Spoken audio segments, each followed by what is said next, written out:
ഞാൻ പലപ്പോഴും പറയുന്നൊരു കാര്യമുണ്ട്. നമ്മൾ ഉപയോഗിക്കുന്നതായ വാക്കുകൾ, നമ്മൾ പാടുന്നതായ പാട്ടുകൾ, നമ്മുടെ പ്രാർത്ഥന, ഇതെല്ലാം ഹൃദയത്തിൽ നിന്ന് വേണം വരാനായിട്ട്.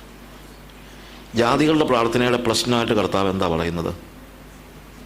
അവർ ജൽപ്പനം ചെയ്യുന്നു. എന്താ ജൽപ്പനം ചെയ്യാന്ന് പറഞ്ഞാൽ നമ്മൾ ചിന്തിക്കുന്നത് റിപ്പീറ്റ് ചെയ്യുന്നു എന്നുള്ളതാണ് ഒരു പ്രശ്നമായിട്ട് നമ്മൾ പലപ്പോഴും പറയുന്നത്. റിപ്പീറ്റ് ചെയ്യുന്നൊരു പ്രശ്നമാണില്ലെന്ന് ഞാൻ പറയുന്നില്ല. പക്ഷേ റിപ്പീറ്റ് ചെയ്യുന്നത് മാത്രമല്ല അവിടുത്തെ പ്രശ്നം. They are heaping up empty words എന്നാണ് അവിടെ ഉപയോഗിച്ചിരിക്കുന്നത്. ജൽപ്പനം ചെയ്യാന്ന് പറഞ്ഞു കഴിഞ്ഞാൽ എംപ്റ്റി വേർഡ്സ്, ശൂന്യമായ വാക്കുകൾ, അതവരിങ്ങനെ റിപ്പീറ്റ് ചെയ്യുന്നു, വീണ്ടും പറയുന്നു. റിപ്പീറ്റ് ചെയ്യുന്നതെല്ലാം തെറ്റാണെന്ന് പറയാൻ പറ്റില്ല. നമ്മൾ ഒരു കാര്യത്തിന് വേണ്ടി എത്ര പ്രാവശ്യം പ്രാർത്ഥിച്ചിട്ടുണ്ടല്ലേ? അപ്പോൾ അതുകൊണ്ട് ഒരു പ്രാർത്ഥന റിപ്പീറ്റ് ചെയ്തെന്ന് പറഞ്ഞാൽ ഒരിക്കലും അതുകൊണ്ട് തന്നെ അത് തെറ്റാകുന്നില്ല. കർത്താവ് തന്നെ ഒരേ പ്രാർത്ഥന അവൻ 3 വട്ടം ചൊല്ലി അല്ലേ? അപ്പോൾ ഒരു പ്രാർത്ഥന പല പ്രാവശ്യം പറയുന്നത് കൊണ്ട് അത് ജൽപ്പനമാകുന്നില്ല. ജൽപ്പനം ആകണമെങ്കിൽ അത് എംപ്റ്റി ആയിരിക്കണം. എംപ്റ്റി എന്ന് പറഞ്ഞു കഴിഞ്ഞാൽ it comes out of your mouth but it is not coming from your heart. What you speak, നമ്മൾ സംസാരിക്കുന്ന കാര്യം വായിൽ നിന്ന് വരുന്നു, പക്ഷേ ഹൃദയത്തിൽ നിന്നല്ല. അതാണ് ശരിക്കും പറഞ്ഞു കഴിഞ്ഞാൽ ജൽപ്പനം എന്ന് പറയുന്നത്. അപ്പം അത് ഹൃദയത്തിൽ നിന്നല്ല. അത് അവരുടെ ചിന്ത അതിഭാഷണത്താൽ ഉത്തരം കിട്ടുമെന്നല്ലോ അവർ ചിന്തിക്കുന്നത്. അവരുടെ ചിന്ത ഇത് കൂടുതൽ പറഞ്ഞു കഴിഞ്ഞാൽ ഉത്തരം കിട്ടും. അതൊരു ജാതീയ ചിന്തയാണ്. കൂടുതൽ പറഞ്ഞാൽ ഇപ്പോൾ ലക്ഷാർച്ചന എന്ന് പറയുന്ന ഒരു സഹസ്രനാമം അല്ലെങ്കിൽ ലക്ഷാർച്ചന, ഇതൊക്കെ നമ്മുടെ ഇന്ത്യൻ പശ്ചാത്തലത്തിൽ അവരുടെ പ്രാർത്ഥനകൾക്ക് ലക്ഷാർച്ചന എന്ന് വെച്ച് കഴിഞ്ഞാൽ 1,00,000 പ്രാവശ്യം ദേവിയുടെ പേര് പറഞ്ഞുകൊണ്ടിരിക്കണം. പക്ഷെ ഇതിൻ്റെ ഏറ്റവും വലിയ പ്രശ്നം, ഈ ലക്ഷാർച്ചനയുടെ പ്രശ്നം 1,00,000 ആയോ ഇല്ലയോ എന്ന് അറിയുന്നത് ഭയങ്കര പ്രയാസം. എനിക്കിങ്ങനെ പറഞ്ഞുകൊണ്ടിരുന്നാലും ഇത് എണ്ണിക്കൊണ്ടിരിക്കാൻ പറ്റും. ഞാൻ ഒരു പ്രാവശ്യം ട്രെയിനിൽ യാത്ര ചെയ്യുമ്പോൾ എൻ്റെ ഓപ്പോസിറ്റ് ഒരു നല്ല പ്രായമുള്ളൊരു മനുഷ്യൻ, ഭക്തനായ ഒരു മനുഷ്യൻ, ഹിന്ദുവാണ്. അദ്ദേഹം ലക്ഷാർച്ചന നടത്തുകയാണ്. പക്ഷേ ഈ പറഞ്ഞതുപോലെ എണ്ണാൻ പറ്റാത്തതുകൊണ്ട് പുള്ളി ഒരു നമ്പറിങ് മെഷീൻ കയ്യിലിരിപ്പുണ്ട്. അപ്പോൾ ഓരോ പ്രാവശ്യം ദേവി പറയുമ്പോഴും ഇങ്ങനെ ഇത് ക്ലിക്ക് ചെയ്തുകൊണ്ടിരിക്കും. എന്നിട്ട് ഇടയ്ക്ക് പുള്ളി ഒന്ന് ഉറക്കം തൂങ്ങി. എണീറ്റപ്പോൾ പുള്ളി ഒരു 5-6 പ്രാവശ്യം അടിച്ചു. കാര്യം എന്താണെങ്കിലും അതിനിടയ്ക്ക് ഒരു 5-6 പ്രാവശ്യം വിട്ടുപോയി കാണും. ഇനി അവരുടെ ചിന്ത അത് ഫില്ലാക്കി കഴിഞ്ഞാൽ കാര്യം നടന്നു എന്നുള്ളതാണ് അല്ലേ? ഞാൻ ഒരു പ്രാവശ്യം റിവാൾസൽ എന്ന് പറഞ്ഞു, ഹിമാചലിലെ വളരെ ഹൈറ്റിലുള്ള ഒരു സ്ഥലമാണ്. അവിടെ ഒരു ബുദ്ധിസ്റ്റ് മോങ്സ് താമസിക്കുന്ന ഒരു ആശ്രമമുണ്ട്. അപ്പോൾ ഞാൻ ഈ ആശ്രമത്തിൽ അവർ ചുമ്മാ ഇങ്ങനെ അത് കാണാനായിട്ട് പോയ റിവാൾസൽ ഞാൻ പോയ കൂട്ടത്തിൽ സ്കൂട്ടറിലാണ് ഞാനും അവിടുത്തെ മണ്ടിയിലെ ഒരു പാസ്റ്ററും കൂടെ ഒരുമിച്ച് പോവുക. അദ്ദേഹം വണ്ടി ഓടിക്കുന്നു. അപ്പോൾ ഞാൻ ഈ മൊണാസ്ട്രിയുടെ അടുത്ത് ചെന്നപ്പോൾ അധികം പേരൊന്നും അവിടെ ഇല്ല. അവിടെ മുഴുവൻ തുണി ഉണക്കാനിട്ടിരിക്കുന്നു. അപ്പോൾ ഞാൻ ഇദ്ദേഹത്തോട് ചോദിച്ചു, ഇതിന് ഇത്രയും ആളുകളൊന്നും ഇവിടെ താമസിക്കുന്നില്ല, ഇതെന്തോ ഇത്രയും തുണികൾ ഉണക്കാനിട്ടിരിക്കുന്നത്? അപ്പോൾ അദ്ദേഹം പറഞ്ഞു, അത് തുണക്കായിട്ടിരിക്കുന്നൊന്നും അല്ല. പിന്നെ അതായത് ഈ പ്രാർത്ഥന എപ്പോഴും ചൊല്ലിക്കൊണ്ടിരിക്കാൻ വയ്യാത്തതിന് ഇവർ പ്രാർത്ഥന അങ്ങ് പ്രിന്റ് ചെയ്യും ഒരു തുണിയിലേ, എന്നിട്ട് അതിങ്ങനെ വിരിച്ചിടും. അത് അങ്ങോട്ടും ഇങ്ങോട്ടും പോകുമ്പോൾ ഓരോ പ്രാവശ്യം അത് പ്രാർത്ഥനയായിട്ട് ദൈവം അങ്ങ് എടുത്തോളൂ. വിജാതീയമായ ചിന്തകളുടെ പ്രശ്നങ്ങൾ ഞാൻ പറഞ്ഞതാണ്. അവർക്കത് ഫെയ്ത്താ, പക്ഷേ അത് നമ്മളിൽ ഉണ്ടാകാതിരിക്കണം. അതാണ് കർത്താവ് പറഞ്ഞത്, നിങ്ങൾ പ്രാർത്ഥിക്കുമ്പോൾ ജാതികളെ പോലെ ജൽപ്പനം ചെയ്യരുത്. ജൽപ്പനം ചെയ്യുമ്പോൾ ഒരു വാക്ക് നമ്മൾ ഉച്ചരിക്കുന്നുണ്ട്, പക്ഷേ അത് it doesn't come from our heart. That's the thing. അതൊരു പാട്ട് പാടുമ്പോഴും അതുപോലെയാണ്. When you sing a song, ഒരാളോട് സംസാരിക്കുമ്പോൾ നമ്മൾ ഒരിക്കലും ഒരാളോട് സംസാരിക്കുമ്പോഴും അങ്ങനെ എംപ്റ്റി വേർഡ്സ് പറയരുത്. ഇപ്പം നമ്മുടെ ഇവിടെ സമൂഹത്തിൻ്റെ ഒരു പ്രശ്നമുണ്ട്. നമ്മൾ ഈ എംപ്റ്റി വേർഡ്സ് അങ്ങ് പറഞ്ഞ് പഠിച്ചുപോയി. ഇപ്പോൾ ചുമ്മാ വഴിയെ പോകുന്ന ആൾ ഒന്ന് ചുമച്ചാൽ ഉടനെ നമ്മൾ പറയും സോറി, ബ്ലസ് യു. ഇത് വല്ലതും എന്തുവാ ഹൃദയത്തിൽ നിന്ന് ഇവനെ അനുഗ്രഹിച്ച് പ്രാർത്ഥിച്ചുകൊണ്ട് വല്ലതും പറയുന്ന വല്ലതും ആണോ? കാര്യം അത് സമൂഹത്തിൻ്റെ ഒരു, ഞങ്ങളെ പറയരുതെന്നോ ഒന്നും അല്ല ഞാൻ പറയുന്നത്. പക്ഷെ വേറെ കാര്യമുണ്ട്, it doesn't come from our heart, right അല്ലേ? And that is a sin. If you are, അതാണ് ഞാൻ പറഞ്ഞത്. ഇപ്പം പ്രാർത്ഥിക്കുമ്പോൾ മാത്രമല്ല, അല്ലാത്തപ്പോഴും ജൽപ്പനം ചെയ്യാൻ പാടില്ല. അപ്പം ഞാൻ ചിലപ്പോൾ പറയും, നമ്മൾ അങ്ങോട്ടും ഇങ്ങോട്ടൊക്കെ വിളിക്കുന്നത് ബ്രദറെ സിസ്റ്റർ എന്നൊക്കെയാണ്. ബ്രദറെ എന്ന് പറഞ്ഞൊക്കെ കൈ കൊടുക്കുമ്പം ശരിക്കും ബ്രദറാണോ, സിസ്റ്റർ ആണോ? അല്ലെങ്കിൽ പറഞ്ഞു കഴിഞ്ഞാൽ ജൽപ്പനമാ. Because it is an empty word. You understand what I say? അതൊരു എംപ്റ്റി വേർഡായി പോകും. അത് വലിയ പ്രശ്നമാണ്. അങ്ങനെ ജീവിക്കാൻ പഠിക്കണം. അതായത് there should be no empty words in my mouth എന്ന്. അതൊരു സെൽഫ് റൈച്ചസ്നെസ്സിന് വേണ്ടി ഒന്നും പറയുന്നതല്ല. നമ്മളൊന്ന് പ്രാക്ടീസ് ചെയ്ത് നോക്കിയേ. When you call somebody brother, he should be a brother. അപ്പം നമ്മുടെ മനസ്സ് ശുദ്ധമാകാൻ തുടങ്ങും. അപ്പോഴാണ് നമ്മൾ ഹൃദയശുദ്ധിയുള്ളവരാകുന്നത്. ഹൃദയശുദ്ധിയുള്ളവർ ഭാഗ്യവാന്മാർ, അവർ ദൈവത്തെ കാണും. സിസ്റ്ററെ, ഇത് വഴക്കുണ്ടാക്കാനും നമ്മൾ ബ്രദറെ എന്നാണ് പറയുന്നത്. ബ്രദറെ, ഒരു കാര്യം ഞാൻ പറഞ്ഞേക്കാം കേട്ടോ. അന്നേരം വിളിക്കുന്നത് എന്താ? ബ്രദറെ, കളിക്കല്ലേ കേട്ടോ. എനിക്കറിയാൻ പറ്റും ഇതെങ്ങനെയാണ് പറയുന്നത്, ഇത് രണ്ടും കൂടെ എങ്ങനെയാണ് യോജിക്കുന്നതെന്ന്, ഇല്ലേ? ഇതൊക്കെ നമ്മൾ അറിയാതെ എപ്പോഴും പറ്റുന്നതായ ഒരു കാര്യമാണ് ഞാൻ പറഞ്ഞത്. So what is happening? It is an empty word. അത് ഒരു ജൽപ്പനമായി പോകുകയാണ്. It doesn't come from our heart. അപ്പോൾ ഇതൊന്ന് പ്രാക്ടീസ് ചെയ്തേ. God looks for genuinity. ദൈവം എപ്പോഴും നോക്കുന്നത് നമ്മൾ ജെനുവിൻ ആയിരിക്കണമെന്നാണ്. മറ്റൊന്നും ദൈവം നമ്മളിൽ നിന്ന് പ്രതീക്ഷിക്കുന്നില്ല. മറ്റൊന്നും. ഇതേപോലെ തന്നെയാണ് പാട്ടുകൾ പാടുമ്പോൾ. അപ്പോൾ നമ്മളിപ്പോൾ പാടുമ്പോൾ ഞാൻ വാസ് റിയലി എൻജോയിങ്, വളരെ മനോഹരമായ പാട്ട്. എൻ്റെ ആയുസ്സിൻ ദിനമൊക്കെയും നിന്നെ മാത്രം ഞാനിനി സേവിക്കും, എൻ്റെ പ്രാണനായകൻ യേശുവേ, നിന്റെ സ്നേഹം നീ എനിക്കേകിടണം. എൻ്റെ ആയുസ്സിൻ്റെ ദിനമെല്ലാം ഞാൻ നിന്നെ മാത്രം സേവിക്കും. ഓക്കെ, പക്ഷേ ഡിസിഷനാണോ നമ്മൾ പാടിയത്, അതോ വായിക്കൂടാണോ? അത് ഡിസിഷൻ അല്ലെങ്കിൽ നമ്മൾ ജൽപ്പനം ചെയ്യുകയാണ്. പലപ്പോഴും ജൽപ്പനമാണ് നമ്മുടെ പാട്ടുകൾ. ചിലപ്പോൾ നമ്മൾ പാടുമല്ലോ, നീ മാത്രം മതി. അപ്പോഴത്തെ കണ്ണൊഴുക്കൽ, നീ മാത്രം മതി, നീ മാത്രം മതി എനിക്ക് എന്ന് പറഞ്ഞ് കരയാൻ തുടങ്ങും. അങ്ങോട്ടിറങ്ങുമ്പോൾ കർത്താവ് പറയാ, കുഞ്ഞെ നീ പ്രാർത്ഥിക്കുന്ന കേട്ടായിരുന്നല്ലോ, പാടുന്ന കേട്ടായിരുന്നല്ലോ, ഞാൻ മാത്രം മതിയെന്ന്. എന്നാൽ പിന്നെ നിന്റെ ജോലി ഞാനങ്ങ് കളയട്ടെ. എന്താ പറയാ ഉടനെ? കർത്താവ് എനിക്ക് ജോലിയും വേണം, നീയും വേണം, ഇല്ലേ? പക്ഷെ പറഞ്ഞെന്തോ ഒന്നും മിണ്ടാതെ, സ്വോത്രം പറയാനൊന്നും കിട്ടുന്നില്ലല്ലേ. പറഞ്ഞാൽ when we R singing songs, ഇതൊക്കെ ഇന്ന് പറ്റുന്ന ഒരു വലിയൊരു പ്രോബ്ലമാണ്. നമ്മൾ ഈ ജെനുവിനിറ്റിയിൽ നിന്ന് മാറിപ്പോവുകയാണ്. സ്റ്റേജെല്ലാം പെർഫോമൻസ് ആവുകയാണ്. പ്രീച്ചിങ് പെർഫോമൻസ് ആകുക, പാട്ടുകൾ പെർഫോമൻസ് ആവുക. പല ആളുകളും, അപ്പം ഞാൻ ഈ ചെറിയ പ്രായത്തിൽ രക്ഷിക്കപ്പെട്ടു. അന്ന് തൊട്ട് ഈ പരസ്യബോധന എന്നെ ഈശോ ചായൻ, പാസ്റ്റർ ടി സി ഈശോ, അദ്ദേഹമാണ് എൻ്റെ ആത്മീയ പിതാവ്. 13 വയസ്സുള്ളപ്പോൾ തൊട്ട് എന്നെ കൺവെൻഷനിൽ പ്രസംഗിപ്പിക്കും. അന്ന് ഒരു വർഷം ഒരു 8 കൺവെൻഷനൊക്കെ ഞങ്ങൾ നടത്തും. വലിയ ചിലവൊന്നും ഉള്ളതല്ല. എവിടെയെങ്കിലും നമ്മുടെ നാട്ടിലെ ഭാഷ പറഞ്ഞാൽ കപ്പക്കാല കളിച്ചിട്ടിരിക്കുന്ന സമയം നോക്കി നമ്മളവിടെ സ്റ്റേജ് ഒന്നും ഉണ്ടാക്കാനൊന്നും ഞങ്ങൾ തന്നെ വല്ല ഓലയൊക്കെ കെട്ടി എന്തെങ്കിലും സ്റ്റേജ് അല്ല, വലിയ ഇതൊന്നുമില്ല.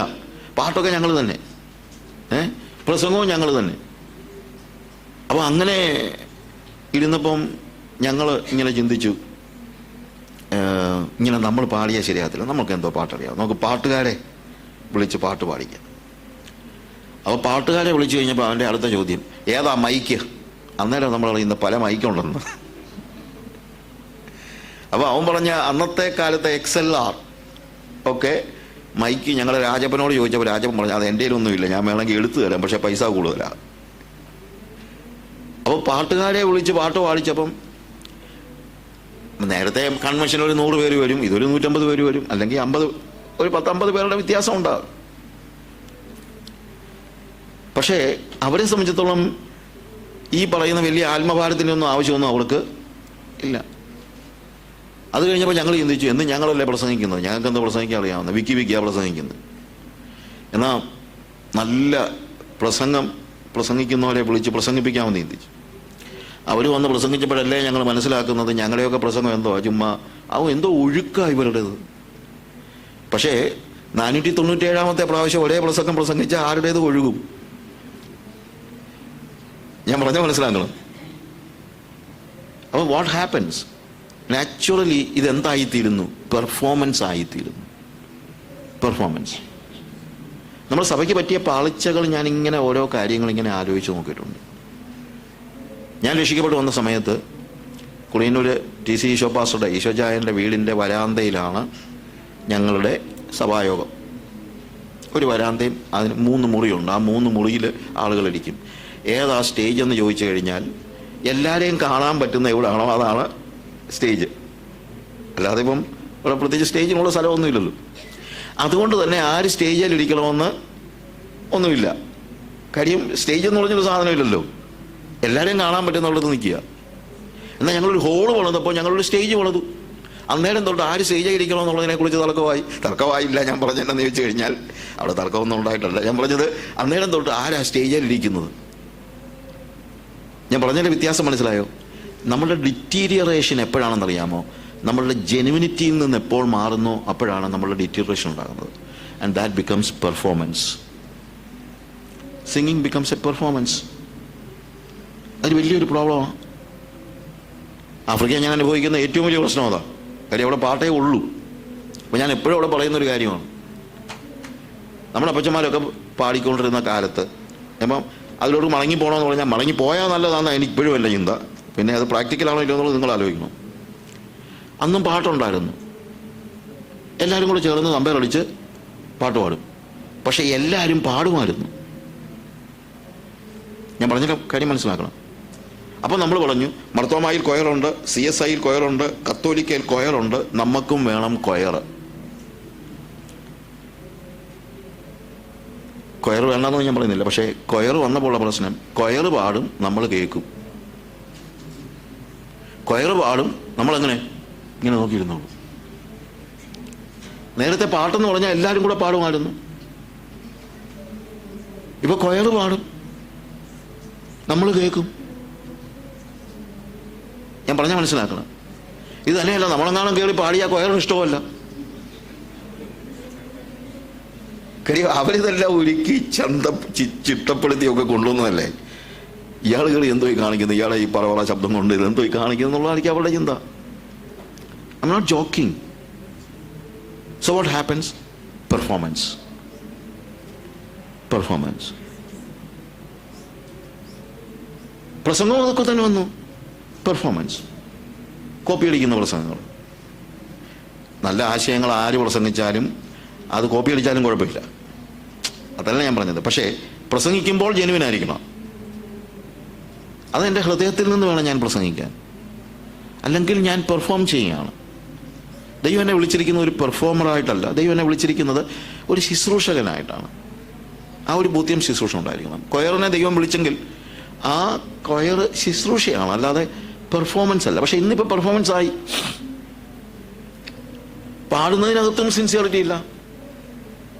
കരയുന്ന കരച്ചിലൊക്കെ കണ്ടു കഴിഞ്ഞാൽ, ഞാൻ ഡാറസ്സലാമിലെ ഒരു ചർച്ചിൽ കണ്ടിന്യൂസ് ആയിട്ട് പോയിക്കൊണ്ടിരുന്ന അസംബ്ലി സഭകളുടെ വലിയ സഭയാണ്, ഒരു 10,200 വിശ്വാസികളുള്ള സഭയാണ്. അപ്പോൾ അവിടെ ഞാൻ കുറച്ച് നാളുകൾ ഞാൻ അവിടെ താമസിക്കും. അപ്പം ജെസിയുമുണ്ട്. അപ്പം ജെസി കൊയർ പാട്ട് പാടുക എന്ന് പറഞ്ഞു കഴിഞ്ഞാൽ നമുക്കറിയാവുന്ന പോലെ പാട്ടിൻ്റെ ഒരു പീക്ക് വരുമ്പോഴത്തേക്കുള്ള നമ്മൾ കൈയൊക്കെ അടിച്ച് കൂട്ടുകയൊക്കെയാണല്ലോ. അവർ കൈയടിച്ച് കൂട്ടുകയല്ല, അവരന്നേരത്തേക്ക് കൈയൊക്കെ വിടർത്തി കരയാൻ തുടങ്ങും. മുട്ടുമടക്കി കമന്ന് കിടന്ന് കരയും. ജെസി ഈ പിള്ളേർ കരഞ്ഞിടത്ത് പോയി കരച്ചിൽ, ഈ കണ്ണീരിൻ്റെ ഫോട്ടോ എടുത്തിട്ടുള്ളൂ. കണ്ണീരിൻ്റെ ഫോട്ടോ എന്നിട്ട് പറയും, എന്തോ അപ്പേ കണ്ടില്ലേ ഈ പിള്ളേരുടെയൊക്കെ സിൻസിയറിറ്റി, നമ്മുടെ ആൾക്കാരൊക്കെ എങ്ങനെയാണ്. അപ്പം ഞാൻ പറഞ്ഞു, നീ വിധിക്കാൻ വരട്ടെ, ഇച്ചിരി കഴിഞ്ഞിട്ട് ആലോചിക്കാം. ഒരു ശനിയാഴ്ച ഞാൻ ഇവളുടെ പള്ളിയിൽ പോയപ്പം, ശനിയാഴ്ച ഞായറാഴ്ചത്തേക്കുള്ള പാട്ട് പ്രാക്ടീസ് ചെയ്യാണ്. അന്നേരം മനസ്സിലാകുന്നത് പാട്ട് മാത്രമല്ല, ഈ കരച്ചിലും ഒരു പ്രാക്ടീസ് ചെയ്യുന്നുണ്ട്. I M not joking. എപ്പോൾ മുട്ടുമുളക്കണമെന്നും എപ്പോൾ കുനിയണമെന്നും എപ്പോൾ കരയണമെന്നും എല്ലാം ഇവർ പ്രാക്ടീസ് ചെയ്യുന്നുണ്ട്. ഈ പിള്ളേരൊന്നും സിൻസിയറിറ്റിയുടെ അങ്ങേ അറ്റം കൊണ്ടൊന്നും കാണിക്കുന്നൊന്നും അല്ല. ആ കൈയൊക്കെ വിതറി ഇങ്ങനെ നിൽക്കുന്ന ആ നിപ്പൊക്കെ കണ്ടു കഴിഞ്ഞാൽ ഉണ്ടല്ലോ, എന്തുവാ. മപ്പുട്ടോയിൽ ഒരു ചർച്ചിൽ ഞാൻ ചെന്നപ്പോഴത്തേക്ക് ഒരു എക്സാഗ്രേഷനൊന്നുമല്ല, അരയടി ഹൈറ്റിലുള്ള ഒരു ഹൈ ഹീൽ ഷൂ ഇട്ട് ഉള്ള പെയിൻറ്റ് മുഴുവൻ മുഖത്ത് തേച്ച് ഉള്ള വിഗുമൊക്കെ വെച്ച് ഒരു പെങ്കൊച്ചാണ് ചർച്ചിൻ്റെ കൊയർ ലീഡ് ചെയ്യുന്നത്. Worship leader. വർഷിപ്പ് ആർക്കും ലീഡ് ചെയ്യാൻ പറ്റില്ല, അത് തന്നെ നമ്മൾ ആദ്യം മനസ്സിലാക്കണം. വർഷിപ്പും ഹൃദയത്തിൽ നിന്നുണ്ടാകണ്ട. പാട്ട് വല്ലതും ലീഡ് ചെയ്യാവുന്നതല്ലാതെ വർഷിപ്പ് ലീഡ് ചെയ്യാൻ ആരെ കൊണ്ടും പറ്റിയല്ല. കാര്യം വർഷിപ്പ് ഓരോരുത്തരുടെയും ഹൃദയത്തിൽ നിന്ന് ഉണ്ടാകണം. അതിന് ലീഡിങ് ഒന്നുമില്ല. പാട്ടല്ല വർഷിപ്പ്. വർഷിപ്പ് ചെയ്യുമ്പോൾ ചിലപ്പോൾ നമ്മൾ പാട്ട് പാടുമായിരിക്കും, അത് വേറെ കാര്യം അല്ലേ. ഞാൻ പറഞ്ഞൊരു കാര്യം വിവാദമായിട്ട് തന്നെ പല ആളുകൾ പറഞ്ഞിട്ടുണ്ട്. എന്താണെന്ന് ചോദിച്ചു കഴിഞ്ഞാൽ, നമ്മൾ ആത്മാവിലായിട്ട് വേണം അന്യഭാഷ പറയാൻ. അന്യഭാഷ പറഞ്ഞ് എന്ത് ചെയ്യാൻ പറ്റുകയില്ല, ആത്മാവിലാകാൻ പറ്റത്തില്ല. അന്യഭാഷ പറഞ്ഞു ഒരാൾക്കും ആത്മാവിലാകാൻ പറ്റുകയില്ല. ആത്മാവിലായിട്ട് വേണം എന്തോ പറയാൻ, അന്യഭാഷ പറയാൻ. മനസ്സിലാകുന്നുള്ള ഞാൻ പറയുന്നത്. കാര്യം ഹയർ ലെവലിൽ നിന്ന്, മുകളിൽ നിന്ന് താഴേക്കേ വെള്ളം ഒഴുകത്തുള്ളൂ, താഴെ നിന്ന് മുകളിലോട്ട് വെള്ളം ഒഴുകത്തില്ല. ഇപ്പം എൻ്റെ ഇമോഷൻസ് തന്നെ ഒന്ന് ആലോചിച്ച് നോക്കിയേ. എൻ്റെ അപ്പൻ മരിച്ചു കിടക്കുകയാണെന്ന് വെച്ചോ. എൻ്റെ അപ്പൻ മരിച്ചു കിടക്കുമ്പം ഞാൻ എന്ത് ചെയ്യുന്നു? പൊട്ടിക്കരയുന്നു. പൊട്ടിക്കരയുന്നത് എന്തുകൊണ്ടാ? അപ്പൻ മരിച്ചതിനകത്തുള്ള ദുഃഖത്തിൻ്റെ എക്സ്പ്രഷനാണ് എൻ്റെ കരച്ചിൽ. കരഞ്ഞ് കരഞ്ഞ് ദുഃഖം ഉണ്ടാക്കുകയാണോ അതോ ദുഃഖം ഉള്ളത് കൊണ്ട് കരയുകയാണോ? Tell me. ദുഃഖം ഉള്ളതുകൊണ്ടാണ് കരയുന്നത്. മുകളിൽ നിന്ന് താഴോട്ട് ഇറങ്ങി വരത്തുള്ളൂ. എക്സ്പ്രഷൻ എപ്പോഴും അങ്ങനെ വരുന്നത്.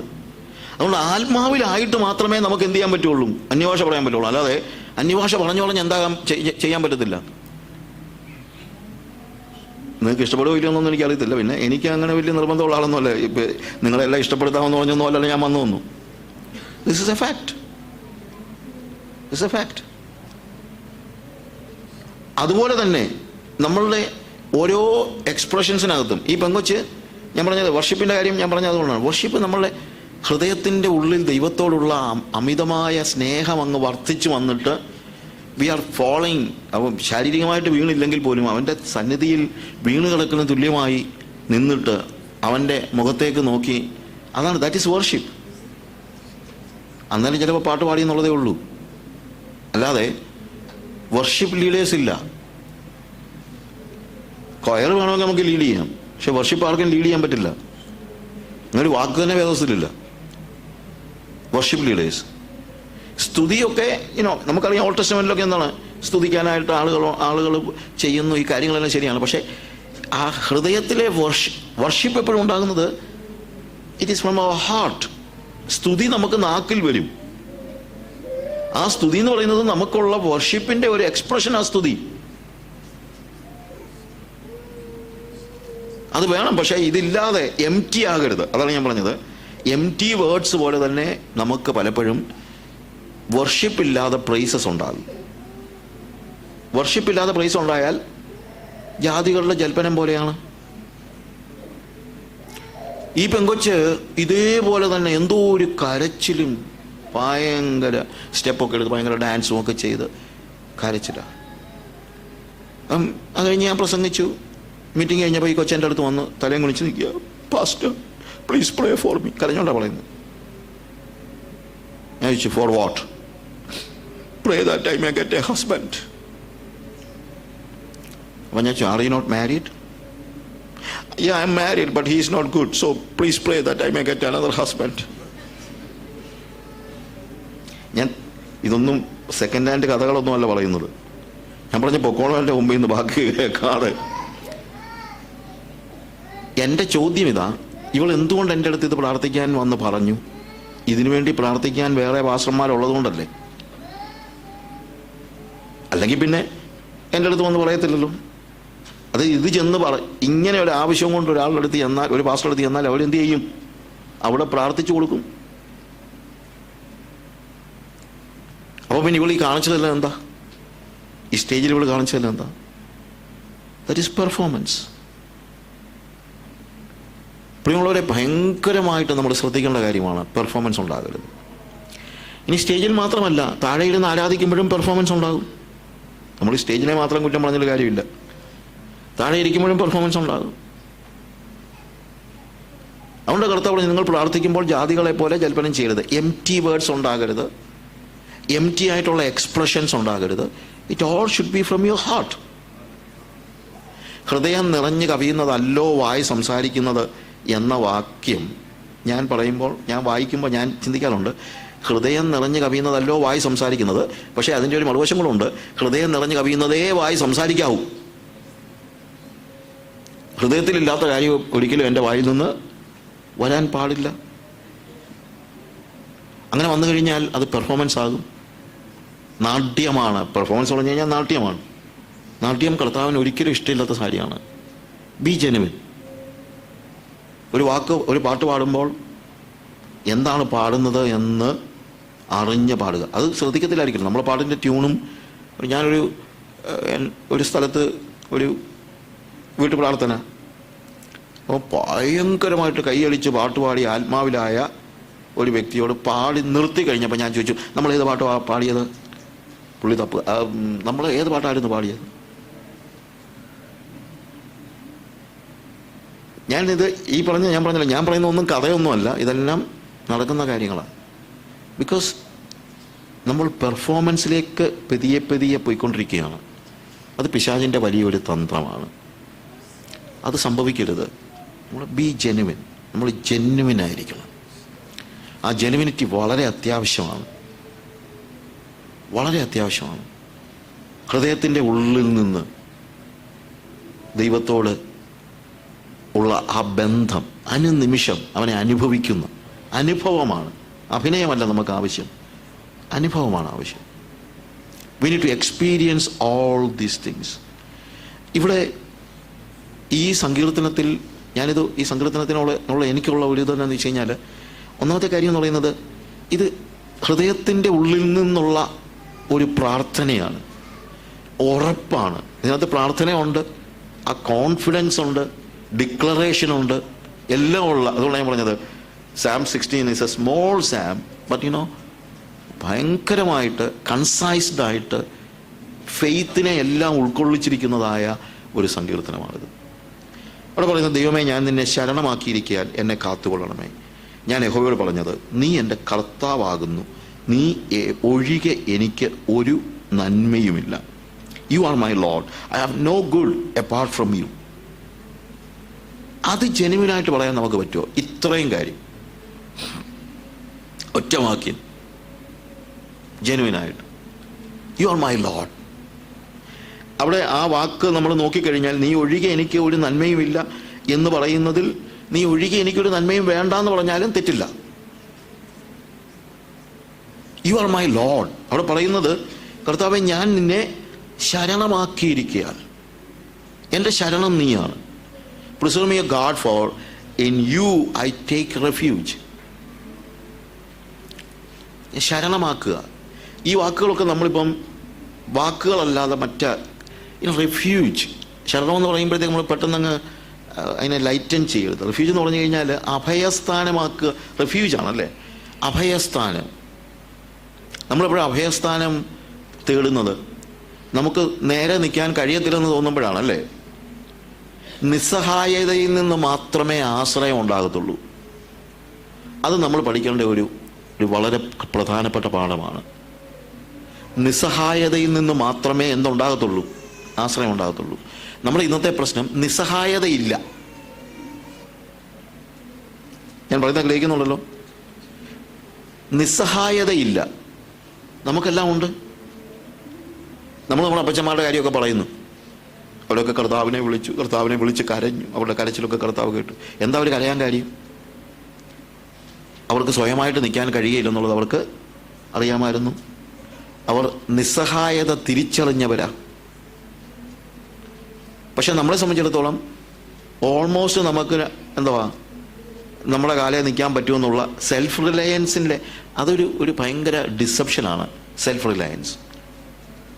ലോകം അതിനെ ഒത്തിരി അപ്രീഷിയേറ്റ് ചെയ്യും. ഹീ ഈസ് സെൽഫ് റിലയൻറ്റ് എന്ന് പറഞ്ഞു കഴിഞ്ഞാൽ നമുക്ക് വെരി ഗുഡ്. പക്ഷേ വേദപുസ്തകത്തിൻ്റെ തത്വത്തിൻ്റെ വിപരീത പദമാണ് സെൽഫ് റിലയൻസ്. വേദപുസ്തകം സെൽഫ് റിലയൻസ് എന്ന കാര്യത്തെ അംഗീകരിക്കുന്നില്ല. കാര്യം സെൽഫ് റിലയൻ്റ് ആണെങ്കിൽ ഞാൻ എന്നിലാണ് ആശ്രയിക്കുന്നത്. അപ്പം നമ്മൾ പിള്ളേരോടും പറയുന്ന ഇതാണ്, you need to be self reliant, you need to be competitive, you need to be independent. ഇതെല്ലാം നോൺ ബിബ്ലിക്കൽ വേർഡ്സാണ്. ഇതൊന്നും വേദോസിലുള്ളതല്ല. ഇതെല്ലാം ദുഷ്ടന്മാരുടെ ഭാഗമായിട്ടാണ്, അവരോടാണിത് ചേർത്ത് വെച്ചിരിക്കുന്നത്.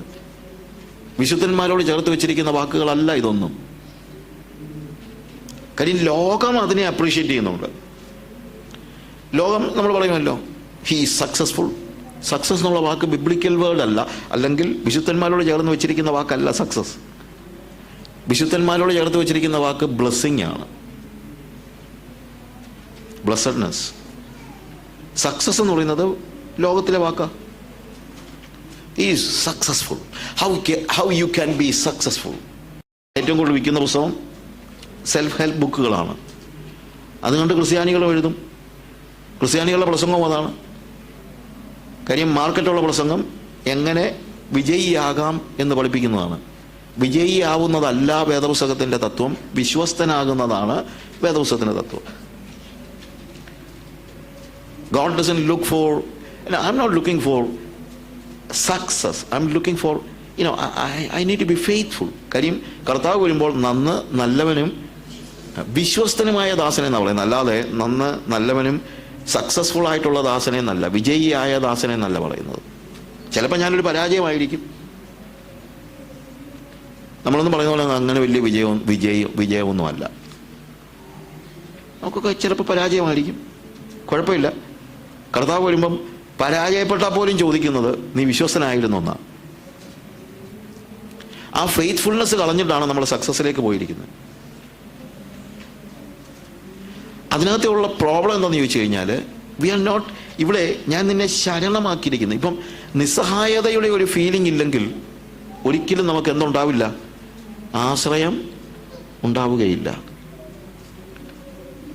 നമ്മളോട് തന്നെ ചോദിച്ചത്, നമ്മൾ ഈ സെൽഫ് റിലയൻ്റ് ആയി പോയിട്ടുണ്ടോ? ജോലിയുണ്ട്, കാശുണ്ട്, ബിസിനസ്സുണ്ട്, വീടുണ്ട്, കാറുണ്ട്, എന്തിനവനെ ആശ്രയിക്കണ്ടേ? അവിടെയാണ് പ്രശ്നം. കാര്യം ആശ്രയിച്ചത് ഇതിനൊക്കെ വേണ്ടിയാ. അതുകൊണ്ടാണ് ഇതൊക്കെ കിട്ടിയപ്പോൾ ആശ്രയം തീർന്നത്. അവിടെയാണ് താഴത്തെ വാക്യത്തിൻ്റെ പ്രത്യേകത, നീ ഒഴികെ എനിക്കൊരു നന്മയും ഇല്ല.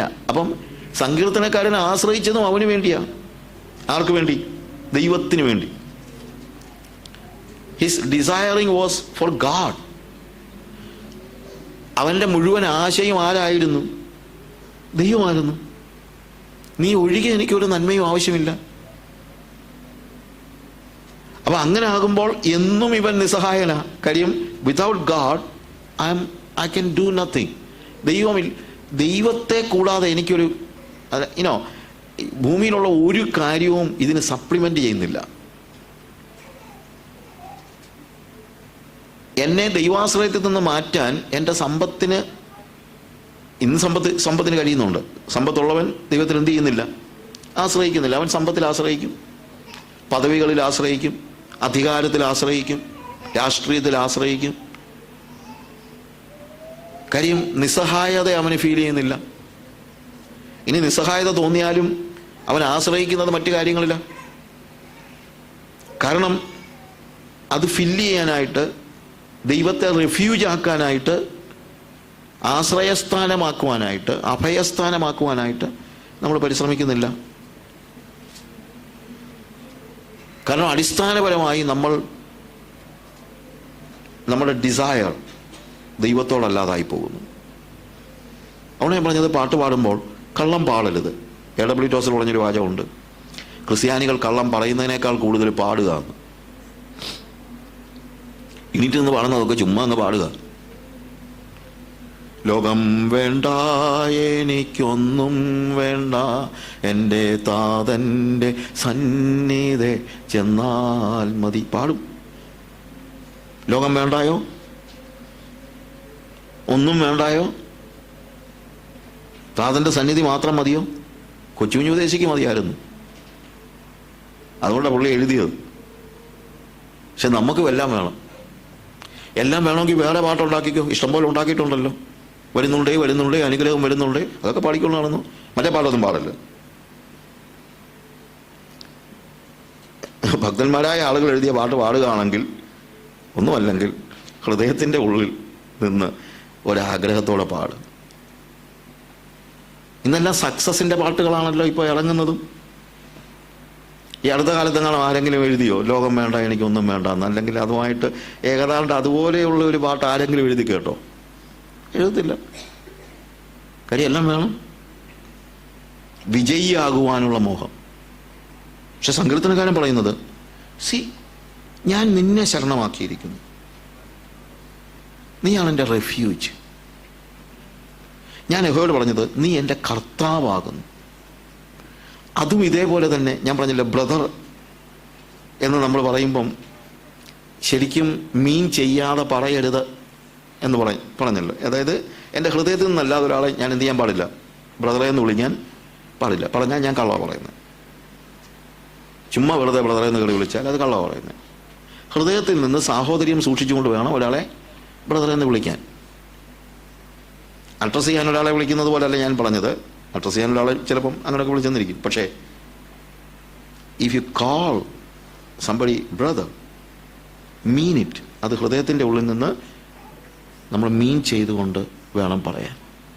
ഇതേപോലെ തന്നെ മനുഷ്യനെ സഹോദരൻ എന്ന് വിളിക്കുന്നത് പോലെ തന്നെയാണ് ദൈവത്തെ കർത്താവെന്ന് വിളിക്കുന്നതും. അതാണല്ലോ പറയുന്നത്, ഞാൻ യഹോവയോട് പറഞ്ഞത്, Lord, I said to the Lord, you are my Lord. Adonai. കുറിയോസ്. ഞാൻ ഗ്രീക്കും ഹീബ്രു ഒന്നും പറയാൻ വേണ്ടി വന്നതല്ല. പക്ഷേ എന്താ അതിൻ്റെ അർത്ഥം? What is a meaning? Lord is king who controls, who takes decision. തീരുമാനമെടുക്കുന്നത് കർത്താവാ. എൻ്റെ ജീവിതത്തിലെ മുഴുവൻ തീരുമാനം ഇത് ഇപ്പം സങ്കീർത്തനക്കാരൻ പറയുന്നതാണ്, കർത്താവെ, ഞാൻ യഹോവയോട് പറഞ്ഞത്, യു ആർ മൈ ലോർഡ്. എനിക്ക് ഒരു തീരുമാനമില്ല, എനിക്കൊരാഗ്രഹങ്ങളുമില്ല, എനിക്കൊരു മോഹങ്ങളുമില്ല. I said to the Lord, you are my Lord. നീ എൻ്റെ കർത്താവ്. അതുകൊണ്ട് നീ തീരുമാനമെടുത്തു. നീ പറയുന്നത് ഞാൻ അനുസരിക്കാം. അനുസരിക്കാൻ വേണം. അനുസരിക്കണ്ട എന്ന് പറഞ്ഞു കഴിഞ്ഞാൽ അത് തെറ്റാ. നമ്മൾ അനുസരിച്ചാലേ പറ്റുള്ളൂ. അനുസരണം ഇല്ലാത്ത വിശ്വാസത്തിൽ എനിക്ക് വിശ്വാസമില്ല. അനുസരണം ഇല്ലാത്ത വിശ്വാസം കർത്താവ് തന്നെ പറഞ്ഞു.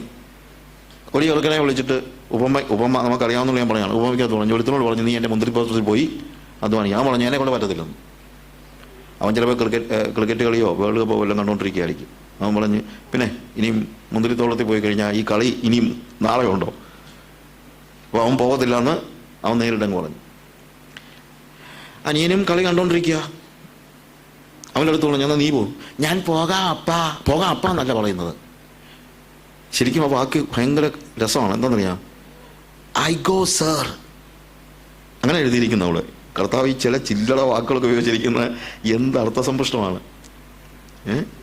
ഐ ഗോ സർ, യെസ്, ഞാൻ പോകാം സർ എന്ന് അപ്പനെ വിളിക്കുന്നു. അവനെന്ത് ചെയ്തില്ല? പോയില്ല. മറ്റവൻ എന്ത് ചെയ്തു? പിന്നത്തേതിൽ അനുതപിച്ചു. അവൻ പറഞ്ഞു, എടാ, ടി വിയിലെ കളിയും കണ്ടുകൊണ്ടിരുന്ന് കഴിഞ്ഞാൽ എൻ്റെ അപ്പൻ എന്നോട് പറഞ്ഞിട്ട് ഞാൻ പോയില്ലെങ്കിൽ പിന്നെ എന്തിനാണ് ഞാൻ ജീവിക്കുന്നത്? എനിക്ക് എൻ്റെ അപ്പനല്ലാതെ ആരാ ഉള്ളത്? എൻ്റെ അപ്പനെ പ്രസാദിപ്പിക്കല്ലാതെ എനിക്കെന്തിനാ ജീവിതം?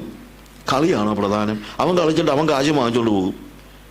എനിക്കെന്നാ ഗുണം? എനിക്ക് എൻ്റെ അപ്പനാ വലുത്. എൻ്റെ അപ്പനെ എനിക്ക് വേദനിപ്പിക്കാൻ പറ്റില്ല. അവൻ ടി വി ഓഫ് ചെയ്തേച്ച് പോയി. ഞാൻ ഇന്നത്തെ സാഹചര്യം വെച്ച് പറയുകയാണ്. അവൻ കളിയല്ല ഓഫ് ചെയ്തിട്ട് അവൻ പോയി അധ്വാനിച്ചു. മറ്റവൻ പോകാം സർ, ഞാൻ പോകാം യജമാനനെ. അല്ലെങ്കിൽ അപ്പനുമായിട്ട് അത്രയും ബന്ധമുള്ളവന്. മറ്റവനൊന്നും അല്ലെങ്കിൽ അത്രയും ബന്ധമുണ്ടായിരുന്നു. ഏതാ എന്നെ കൊണ്ട് പറ്റത്തില്ലെന്ന് പറയാനുള്ള ബന്ധമുണ്ടായിരുന്നു. ഞാൻ ചിലപ്പോൾ ഈ സങ്കീർത്തനക്കാരുടെ ഈ ബന്ധം ഭയങ്കര ഇഷ്ടമാണ് എനിക്ക്. എന്നാന്ന് ചോദിച്ചു കഴിഞ്ഞാൽ, നമ്മൾക്ക് ദേഷ്യം വന്നാൽ അതും ചെന്നങ്ങ് പറയും. കർത്താവിൻ്റെ അടുത്ത് എന്തൊക്കെയോ ചെന്നുമാർ പറയുന്നത്. പക്ഷെ കർത്താവിൻ്റെ അടുത്തേ ചെന്ന് പറയത്തുള്ളൂ. അവൻ്റെ മക്കളെ പാറമേൽ അടിച്ചു കൊല്ലുന്നവൻ ഭാഗ്യവാൻ, എനിക്കങ്ങോട്ട് സഹിക്കാൻ പറ്റുന്നില്ല കർത്താവേ. പക്ഷെ അവൻ്റെ അടുത്ത് എന്ന് പറയരുത്, ആരുടെ അടുത്ത് എന്ന് പറയണം? നമുക്ക് ദേഷ്യം ഉണ്ടെങ്കിൽ അത് എവിടെ ചെന്ന് പറയണം? കർത്താവിൻ്റെ സന്നിധി ചെന്നിട്ട് നമ്മളെ ഹൃദയം pouring out a heart before God, നമ്മുടെ ഹൃദയം ചെന്ന് പകരുക. നമ്മുടെ കരച്ചിൽ, നമ്മുടെ ദേഷ്യം, ഇതൊക്കെ ഇറക്കി വെക്കേണ്ട സ്ഥലം എവിടെയാ? ദൈവസന്നിധിയാ. പോയി അവനോട് ചെന്ന് വഴക്കുണ്ടാക്കരുത്. ഒരു സഹോദരനോട് ദേഷ്യം തോന്നിക്കഴിഞ്ഞാൽ നേരെ സഹോദരൻ്റെ അടുത്ത് ബ്രദറെ എന്ന് പറഞ്ഞാൽ ചെല്ലരുത്, നേരെ ദൈവസന്നിധിയിലേക്ക് പോകും. ഈ ദൈവസന്നിധി ചെന്ന് കഴിഞ്ഞാൽ നമ്മുടെ എല്ലാ ആറ്റിറ്റ്യൂഡും മാറും കേട്ടോ. അപ്പോൾ ആസാഫിന് ഭയങ്കര അസൂയമുണ്ടായി. ഓക്കെ, എനിക്ക് ദുഷ്ടന്മാരുടെ സൗഖ്യം കണ്ടിട്ട് എനിക്ക് അഹങ്കാരികളോട് അസൂയ തോന്നി, ഭയങ്കര അസൂയ. അവർക്ക് വേദന ഒട്ടുമില്ല, ഞാൻ ഉഷസ് പോലും ദണ്ഡിപ്പിക്കപ്പെട്ടിരിക്കുന്നു, എൻ്റെ കൈകളെ ഞാൻ കുറ്റമില്ലായ്മയിൽ കഴിയത് വ്യർത്ഥമാകുന്നു. ഇതൊക്കെ സങ്കീർത്തനത്തിൽ എഴുതി വെച്ചിരിക്കുക. ഇവനങ്ങ് ദേഷ്യവും സങ്കടവും എല്ലാം കൂടെ വരിക. ഞാൻ രാവിലെ വൈകിട്ടും പ്രാർത്ഥിച്ച് ഒരു സഭായോഗം മുടക്കാതെ ഇതെല്ലാം ചെയ്തിട്ട് എൻ്റെ ഗതി കണ്ടില്ലയോ? അവനാണെങ്കിൽ കള്ളം കുടിച്ച് വളർന്നിട്ട് കണ്ടില്ലയോ അവൻ്റെ ഗതി? എന്നിട്ട് പറയാണ്, ഞാൻ കുറ്റമില്ലായ്മയിൽ എൻ്റെ കൈകളെ കഴുകിയത് വ്യർത്ഥം. വെറുതെ ഞാൻ ഇങ്ങനെ നീതിമാൻ കളിച്ചാണ്, നീതിയും പറഞ്ഞുകൊണ്ട് നടന്നത്. എന്നിട്ട് അവിടെ എഴുതിയിരിക്കുന്നത്, ഞാൻ ദൈവസന്നിധിയിൽ ചെന്നു. അതിനു മുമ്പ് ഇതെല്ലാം ഉണ്ടായത്. ദൈവസന്നിധി ചെന്ന് കഴിഞ്ഞപ്പോൾ പിന്നെ പറയുന്നത്, നിശ്ചയമായും നീ അവരെ വഴുവഴുപ്പിൽ നിർത്തിയിരിക്കുന്നു. എന്നിട്ട് താഴെ പറയുന്നൊരു കാര്യമുണ്ട്, ഞാനിതെൻ്റെ തലമുറകളോട് പറയുവാൻ ചിന്തിച്ചിരുന്നെങ്കിൽ ഞാൻ അവരോട് ദ്രോഹം ചെയ്യുമായിരുന്നെന്ന്. എന്നറിയാമോ? ഈ ദേഷ്യം വന്നപ്പോൾ ഇതെല്ലാം കൂടെ, പിള്ളേരെ കൈകളെ കുറ്റമില്ലായ്മയിൽ കഴുകിയിട്ട് ഒരു കാര്യവും ഇല്ലടാ, നോക്ക് അവൻ്റെ എന്ന് ഞാൻ പിള്ളേരോട് പറഞ്ഞായിരുന്നെങ്കിൽ ആ തലമുറ എനിക്ക് നഷ്ടപ്പെട്ടേനെ, എൻ്റെ തലമുറ. അങ്ങനെ എഴുതിയിരിക്കുന്നത് നിങ്ങൾ വായിച്ചാൽ അറിയാം. പക്ഷെ അവിടെ പറയാതെ, കുഞ്ഞുങ്ങളോട് പറയാതെ, അയൽക്കാരനോട് പറയാതെ എവിടെ പോയി? ദൈവസന്നിധി. നിങ്ങളുടെ ഹൃദയത്തിൻ്റെ എല്ലാ ഭാരങ്ങളും ദേഷ്യങ്ങളും ഒക്കെ എവിടെ ഇറക്കി വെച്ചു? കർത്താവിൻ്റെ സന്നിധി. അവൻ ജനുവിനാ.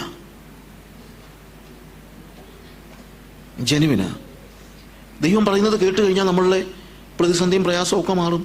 നമ്മുടെ ഹൃദയം വേറൊരു സ്റ്റേജിലേക്ക് നമ്മൾ വരും. അത് നമ്മൾ മനസ്സിലാക്കണം. That is there. അപ്പം നമുക്ക് മനസ്സിലാകും ഇവരുടെ അന്ത്യം എന്താണെന്നുള്ളതൊക്കെ നമുക്ക് മനസ്സിലാകാനായിട്ട് കഴിയും. അപ്പോൾ ദൈവസന്നിധി നമുക്ക് എന്തും നമ്മുടെ ഹൃദയം പകരുവാനുള്ള അവകാശം നമുക്ക് ഉണ്ട്.